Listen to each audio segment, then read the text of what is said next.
Hi friends, welcome. Baakiyalakshmi இன்னைக்கு எபிசோடில் வந்த இன்ட்ரெஸ்டிங்கான சீன்ஸ் பற்றி பார்க்கலாம்.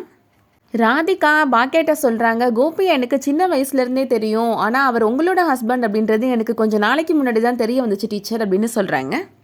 ஆனால் அவர் உங்களோட ஹஸ்பண்டுன்னு எனக்கு தெரிய வந்ததும் நான் அவர்கிட்டருந்து விலகிட்டேன் டீச்சர் அப்படின்னு சொல்கிறாங்க. உங்கள் வாழ்க்கையில் குறுக்கிடக்கூடாது அப்படின்றதுக்காக மும்பை கிளம்பி போயிடலான்னு முடிவு பண்ணினேன் அப்படின்னு சொல்கிறாங்க. அப்புறம் எதுக்காக மும்பை போகாமல் இருக்கிறீங்க அப்படின்னு செல்வி கேட்குறாங்க. மயுவுக்கு உடம்பு சரியில்லாமல் போயிடுச்சு, அதனால தான் என்னால் போக முடியல டீச்சர் அப்படின்னு ராதிகா சொல்கிறாங்க. வாழ்க்கையிலேருந்தே நீங்கள் விலகி போயிடணும் அப்படின்னு நினச்சிங்க, ஆனால் 2 நாளைக்கு முன்னாடி அவரோட ஒய்ஃப்னு சொல்லிட்டு நான் உங்களை தானே பார்த்தேன் அப்படின்னு சொல்கிறாங்க பாக்கியா.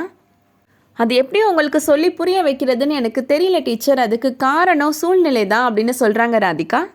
ராதிகா சொல்கிறாங்க, எனக்கு தெரிஞ்சு நான் உங்களுக்கு துரோகம் பண்ணலை, ஆனால் நீங்கள் காயப்பட்டு நிற்கிறதுக்கு நான் காரணமாயிட்டேன் அப்படின்னு சொல்கிறாங்க. மயு இப்போ அங்கே வராங்க. ஆன்ட்டி என்னை தொட்டு பாருங்கள், எனக்கு எவ்வளோ ஃபீவர் அடிக்குதுன்னு அப்படின்னு பாக்கியாட்ட சொல்கிறாங்க. பாக்கியாவுக்கு அப்போ தான் புரியுது, உண்மையிலே மயுவுக்கு ஃபீவர் தான் போல அப்படின்னு நினைக்கிறாங்க. ராதிகா மயு தலையில் அடித்து சத்தியம் பண்ணுறாங்க. நான் எதுவுமே தெரிஞ்சு பண்ணலை டீச்சர், நான் தெரிஞ்சே உங்களுக்கு துரோகம் பண்ணலை டீச்சர், என்னை நம்புங்க டீச்சர் அப்படின்னு சொல்கிறாங்க ராதிகா.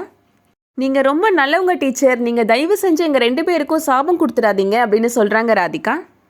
பாக்கியா மயு தலையில் கையை வச்சு சொல்கிறாங்க, நீ ரொம்ப நல்லா இருப்ப மயு, பெரியவங்க பண்ண தப்புக்கு நீ என்ன பண்ணுவ அப்படின்னு சொல்கிறாங்க. என்னால் உங்களுக்கு சாபம்லாம் கொடுக்க முடியாது அப்படின்னு சொல்லிட்டு எதுவும் பேசாமல் அங்கேருந்து போயிடுறாங்க பாக்கியா. அடுத்ததாக வக்கீல் கோபிக்கு கால் பண்ணுறாரு. நாளைக்கு உங்களோட டிவோர்ஸ் கேஸ் ஹியரிங்க்கு வருது சார் அப்படின்னு சொல்கிறாரு.